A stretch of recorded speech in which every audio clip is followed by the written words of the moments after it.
Hi, so this is part two of my West End Live Weekend Away blog. I thought I'd kind of split it because I suspect that I may end up rambling quite a lot about the shows that I saw at West End Live, and giving my two pennyworth and recommendations and so forth. So yeah, I was going to do a bit of a rundown in terms of, I was just going to be like, 11 o'clock this show came out and it was good, 12 o'clock, da da da. And I just thought, even for me, that's quite dull. I know my limitations. Also, some of the shows that came out did the same set as they'd done last year, and I thought I'd just save myself the bother of typing C previous year's performance like 3, 4 times, because some shows did something really different that made you go, and some shows did kind of the songs that you expect to hear from them, which is fair enough and is cool.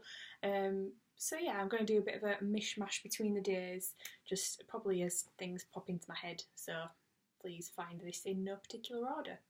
Um, but I will start off with where it started, which was everybody's talking about Jamie, and they were on last year as a bit of a we're an upcoming show, check us out, see where we go. And this year they were back as a show that had absolutely cleaned up with Olivier nominations, and if it hadn't have been for Hamilton, they would have absolutely swept the board because the kid that came out playing Jamie was just like too cool, so much sass. They did Don't Even Know It, and honestly, the attitude that you get in that song is incredible. Like, when you finished the song, you're just like, yeah, I can do anything. And they really got the party kind of going. Everyone was really fired up after they'd been on. So that was really, really cool to see them come out and open the show from like the mid-afternoon graveyard slot that they'd had the previous year. So that was a nice little development area. A show that did have that weird little slot this year and then came back out on the Sunday was Eugenius, which honestly, like, I've had the song stuck in my head for a week now, like an entire week have I been there going, go Eugenius, and slightly annoying myself. It was written by Ben from A1, who incidentally I tripped over into on the Sunday afternoon, but let's not dwell on that. That's a story for another day. But it was amazing, like, it was catchy, it was like 80s cool poppy kind of thing.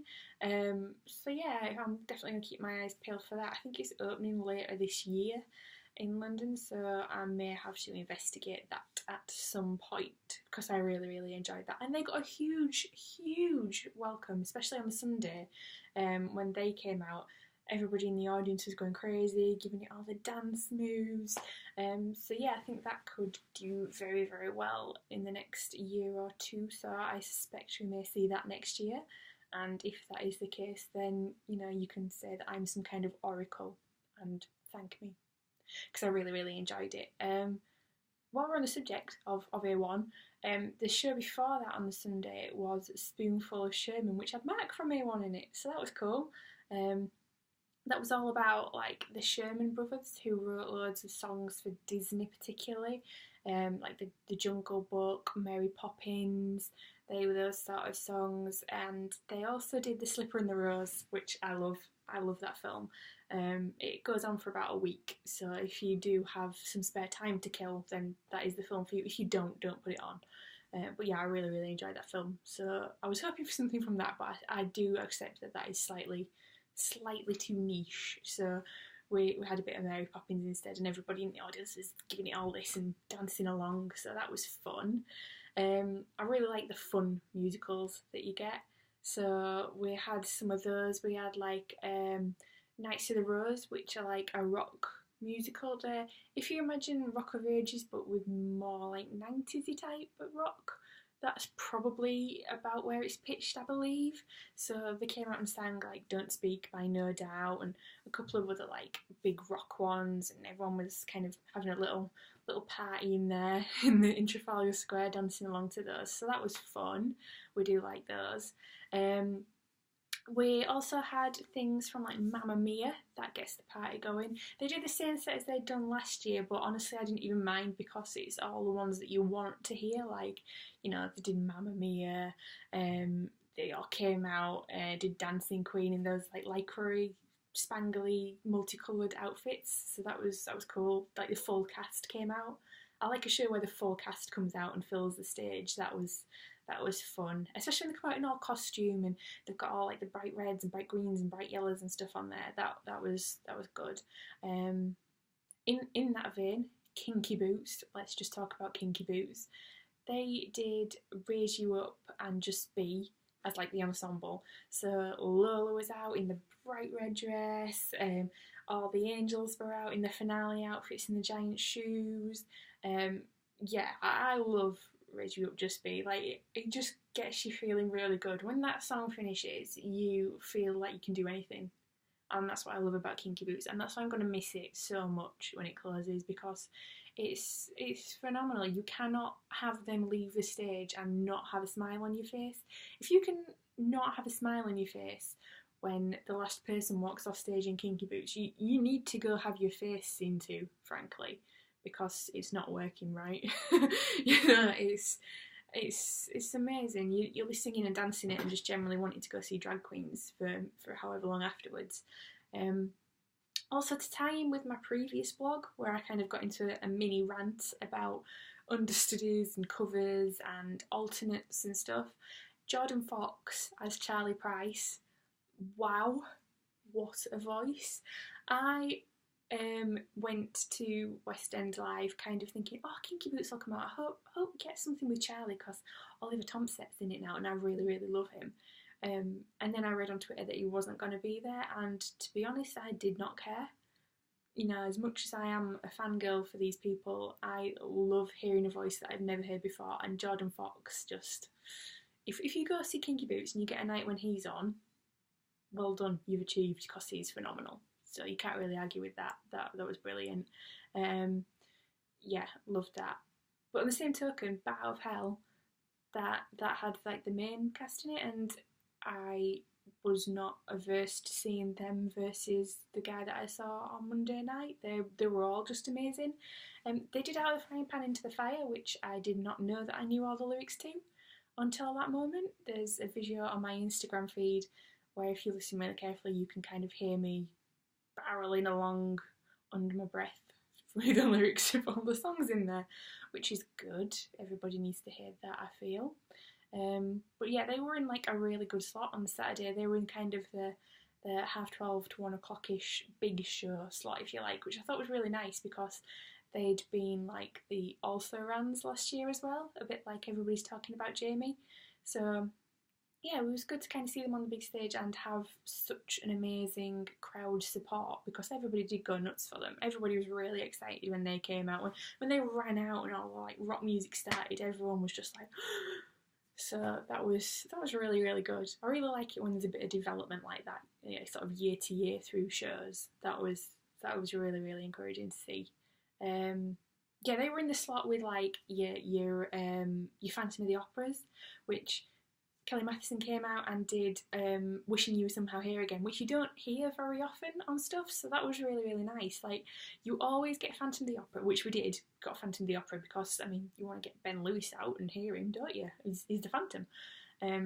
But yeah, you always get that and Music of the Night, I find, at things where they're showing off odd songs. So it was really, really nice to hear Wishing You Were Somehow Here Again, because I love that.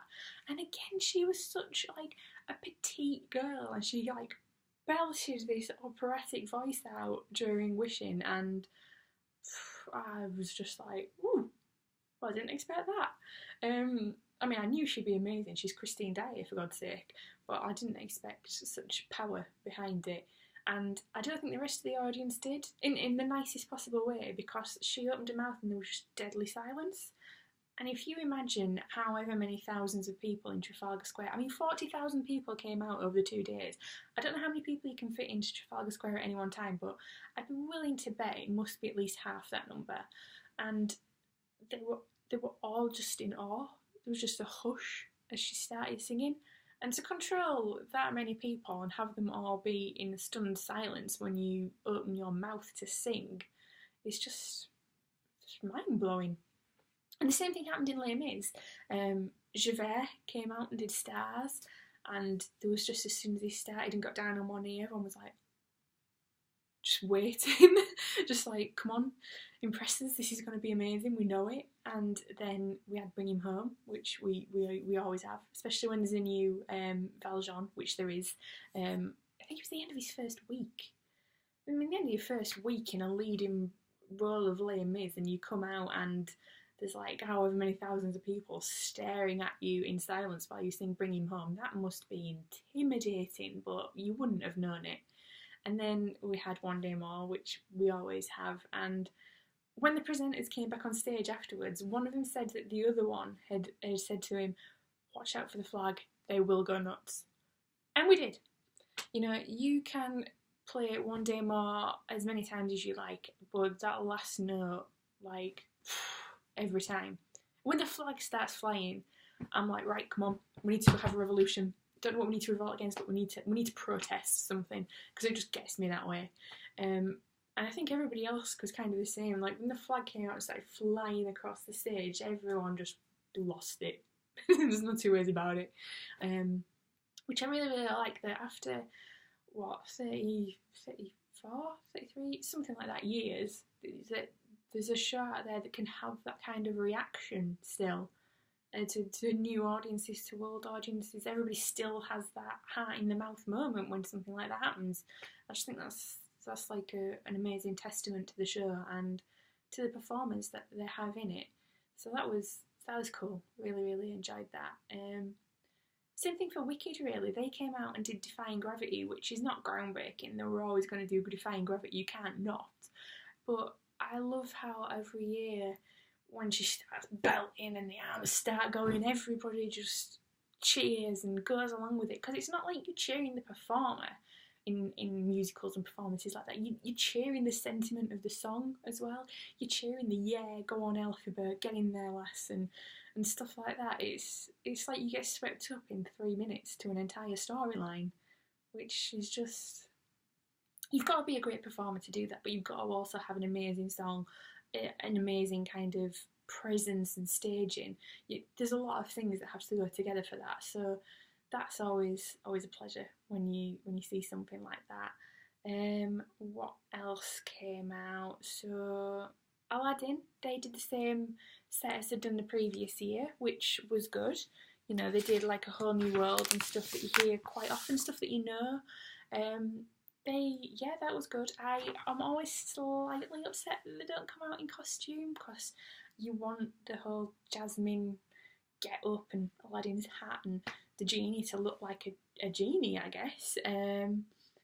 But yeah, you know, the songs are there, and Trevor Dion Nicholas can't half get a party going. He's like a one-man, I don't know, party popper or something. Like, as soon as he comes out, he's like, yep, we're having a good time. Don't matter what we're doing, we're having a good time.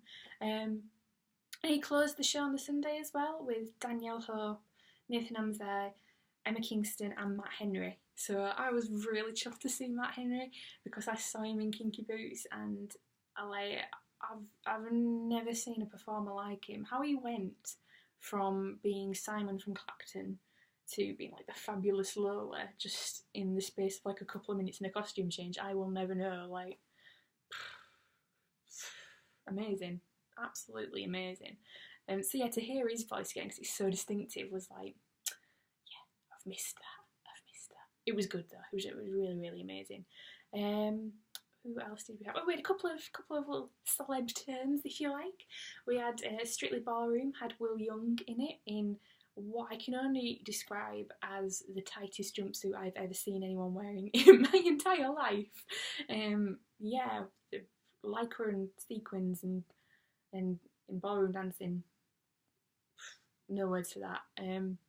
We also, and I didn't think we were going to get this, Little Shop of Horrors, I knew they were on, and I knew that they'd cast Matt Willis as the dentist, Matt from Busted, and the girls came out and did the opening song, you know, Little Shop of Horrors and stuff, and then I'd kind of got into my head that we were just going to have another song from them, or like Seymour and Audrey were going to come out and we were going to have Suddenly Seymour or something, and then I heard the start of Dentist and I was like, are they? Is he gonna be? And he did. He came out just like leather jacket, sunglasses, and I mean, I just went out of my tiny mind. Like, what can I say? That was That was like a nice treat, shall we say? Especially because the people in front of me had like nicked off for a wee, so I got to be front of the stage on the barrier, so I was about as close as I could physically make myself get. So that was fun.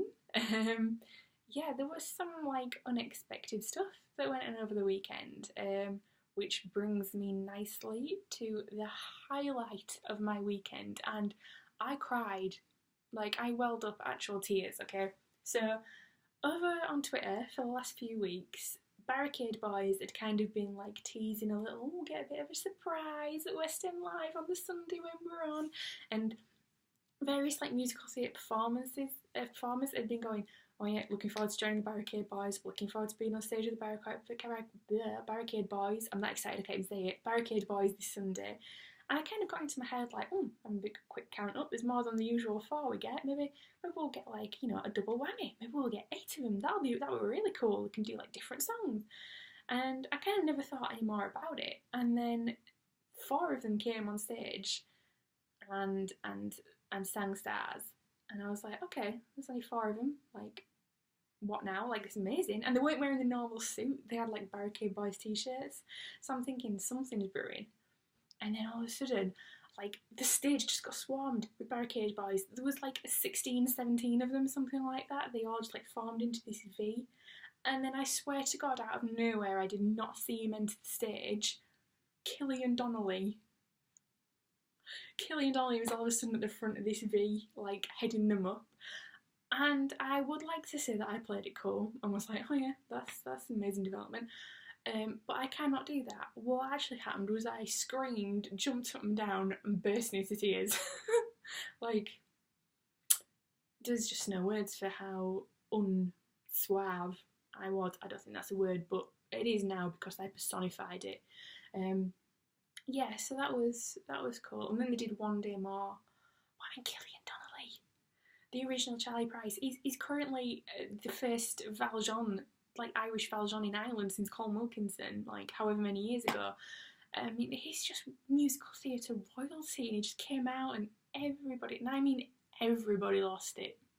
Like, everybody. When they were like bowing and the hosts had come back on and were like, you know, give it up for the Barricade Boys, the entirety of Trafalgar Square was just chanting, we want more, we want more. Yeah, absolutely blown away. How they kept that under their hats, I do not know, because nobody saw that coming in the audience. I'll tell you that for nothing. If anybody says they saw that coming, yeah, definitely believe you. But yeah, that was phenomenal. Yeah, so there was lots of amazing stuff. I probably missed out loads of stuff that I'll think about in like 10 minutes and just have to put a weird like amendment to the blog and say, also, please see. But yes, so many amazing performances, so many shows that I now really, really need to go see, or go see again, because I've got a burning desire to go see Les Mis now. I think it's because we had so many songs from Les Mis, like the Barricade Boys did some Les Mis, Calabro did Stars. They closed the first day, and they came out, and I love Calabro. Like, they were phenomenal, and they looked like they were having such a good time as well. The one that was stood like on the left as I looked at them, I have no idea which one he is. But honestly, he did not stop grinning, and neither did I, because I was just like, this is fantastic, you know, and everyone was going crazy for them. And there's 2 things that I love. It's musical theatre and it's a boy band. This is heaven for me, okay?